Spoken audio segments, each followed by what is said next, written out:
ప్రభుత్వం ఫర్మ్గా ఉండి రాబోయే రోజుల్లో ఇలాంటి పునరావృతం కాకుండా చూడడానికి అన్ని విధాల యాక్షన్ తీసుకుంటాం. ఈ సంఘటన ఎంక్వైరీ చేసి అందరికీ అకౌంటబిలిటీ ఫిక్స్ చేస్తాం. ఎవరెవరు ల్యాప్సెస్ ఉన్నాయి, ఎక్కడెక్కడ ల్యాప్సెస్ ఉన్నాయి అన్నీ కూడా ఫిక్స్ చేస్తాం. మొట్టమొదటిసారిగా అక్కడుండే ఆఫీసర్లు, ఆర్డీఓ కన్సర్న్, డిఎస్పి, అదే మరి district labour officer, fire officer, వీళ్ళ నలుగురిని సస్పెన్షన్లో పెడుతున్నాం. సస్పెన్షన్లో పెట్టి భవిష్యత్తులో ఎంక్వైరీ చేసిన తర్వాత ఎక్కడ లాక్సిటీ ఉన్నా, ఎక్కడ తప్పు ఉన్నా వాళ్ళపైన కూడా చర్యలు తీసుకుంటాం.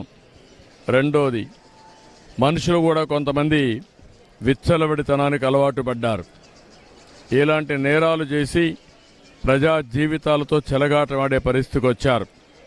వాళ్ళపైన క్రిమినల్ ప్రాసిక్యూషన్ చేయడమే కాకుండా చట్టపరంగా వాళ్ళని ఏం చేయాలనో అరెస్ట్లే కాకుండా ప్రాసిక్యూషన్ చేపిస్తాం. వీలైనంత వరకు లైఫ్ ఇంప్రిజన్మెంట్ వచ్చే ప్రయత్నం చేస్తాం. ఇంకొక పక్కన వాళ్ళ ఆస్తులు కూడా జప్తు చేసి బాధితులకు అందరికీ ఎవరైతే చనిపోయారో వాళ్ళందరూ కూడా కుటుంబాలకు అప్పచెప్తాం. ఎందుకంటే వీళ్ళు ఇష్ట ప్రకారం చేయడానికి వీలు లేదు.